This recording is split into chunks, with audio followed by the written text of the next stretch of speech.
above self, better than anyone I know. Teresa Helen Reeves. Terry's married to David Baum, a national and international business consultant. They live in a 230-year-old colonial in South Peterborough. We first met Terry Reeves in early 1990s when we had recently returned from a stint in the Upper Valley. We lived for 3 years, and we're getting resettled back into Peterborough life. Both families had young children, so we ended up getting to know each other through the kids. Isn't that always the way?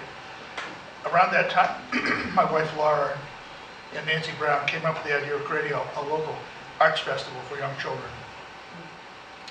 After the discussion with other local women and the schools, Children and the Arts Festival was born.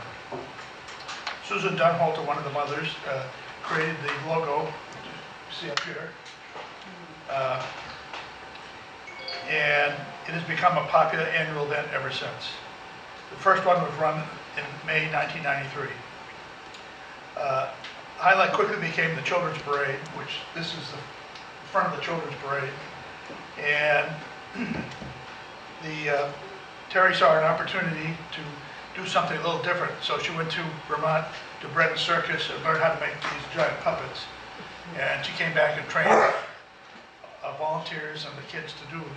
And I don't know, it must be at least 20 of them now. I don't know how many there are. 20. Yeah. So, anyway, this, I think is Terry's, David said this was your favorite, but Yeah. I don't think he's ever had an American flag in his No, life. So maybe he'll forgive us for that. he's had Tibetan prayer flags. Oh, yes. Many of the puppets are now over 20 years old. I know certainly for our kids, and I think many kids who've grown up and parents as well, who've experienced the Children's Arts Parade and all the activities will never forget it. I know our kids never did. My special memory is when we had a Rotary exchange student from Russia at our house, and it was snowing that day. It normally is a nice day, but it was snowing that day, and we stood under the covered sidewalk at Hobbs Jewelers, watching the kids walk by in the snow, the snowstorm. So run, rain, or shine. So all these puppets, of which there's 20, are all in Terry's barn. So we had to surreptitiously, and she came home while David promised she wouldn't be there all day Saturday, but she came home while we were there. Snooping around her barn.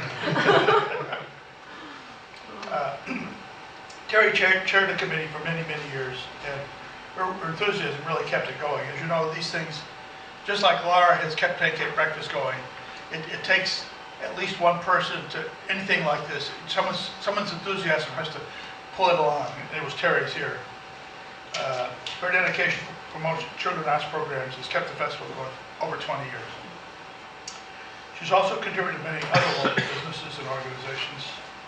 As educational director at the Mariposa Museum for a few years, she ran a great many events. The highlight of it was the annual creation of the Sand Peace Mandala by the Tibetan monks. It's a week-long event with local spectators watching come in, and we've been several, just to go every day or so just to see how they were working. And you sit there for an hour and just watch them. You probably sat there longer than that, but while they were here, at the end they have an elaborate ceremony that they sweep all the sand into a bag, and then they bring it down to the Kentucky River and dump it in the river. And it's really a fun experience. During many of the years that monks have lived with Terry and David during the work week. She also volunteered for the Peterborough Parks Committee, which has developed several parks using town funds, grants, private endowments, with volunteer help and town employees. They started with Putnam Park, which was kind of derelict, and which became part of the town in 1862. And it had been up and down, but it needed help then, so they completely redid that. But probably their greatest achievement was the Bocelli Garden in a small lot next to the JR Hall. It was named for Michael and Maria Bocelli, Italian immigrants who lived on the site and ran a boarding house there during the Depression. It's a really incredible space. I mean, we've all driven by it and seen it, but you really have to get out and walk around. There's chairs there to sit and read, and it's just a really pleasant spot to be, competing with Wilder Rotary Park, I have to say. Although it's prettier. I encourage you to take a minute and walk around the area. Then, of course, the personal garden is also pretty spectacular. It was developed several years ago initially, and a lot of work's gone on since. It's become a quiet and calm sanctuary. They have back in the woods on the path, they have a 10-foot high, huge nest-like sculpture shaped like an egg. And she's an ardent political activist, frequently hosting events at their home and coordinating with local political campaigns. Terry grew up in a close-knit household and developed a strong belief in fairness and equality. Terry's ethos is deeply rooted in service and fair treatment to all and getting people socially and politically involved. She truly embodies the idea of thinking globally but acting locally. This award is not frequently given to a non-Rotarian, but occasionally the extraordinary service of an individual must be recognized. Other notable Paul Harris Fellows include Pearl Bailey, President Jimmy Carter, astronaut James Lovell, and Jonas Salk. In recognition of her outstanding service, I'm very pleased to award the Paul Harris Fellowship to Terry Reeves.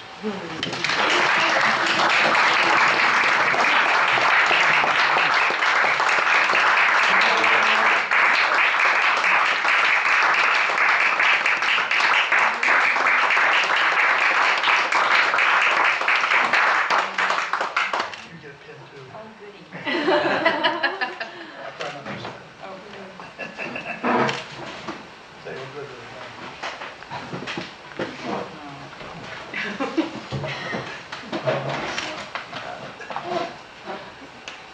I need a pose for her. Oh, I got a problem. Thank you very much.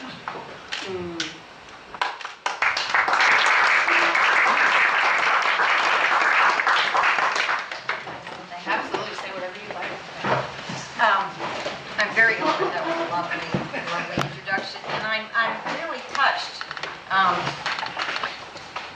Can you see? Yeah. We learn a lot from our parents, and I just want to say I had two great parents. I had a mother who taught me service in the schools. She was a children's librarian. She was very kind and generous. And my father was a Civitan. Are those still around anymore? He was part of the Civitans. Maybe that's a Southern service thing, but anyway, he was part of the Civitans, and I remember hauling watermelons with him. I don't know what we were doing with them. It was something like the pancake breakfast, only it was watermelons and sound. I've heard And of I remember rolling my eyes going, what? It's like a Rotary Club. And so I have memories of rolling my eyes at what my parents asked me to do, and I'm really glad they asked me to do them. And they modeled generosity and kindness, and it's part of my motto. And it's funny, that's one of my favorite quotes in the whole world. I've learned that people will forget what you said, they'll forget what you did, but they'll never forget. But people will never forget how you made them feel. And that's a wonderful quote. So thank you very much. I'm very honored to get this.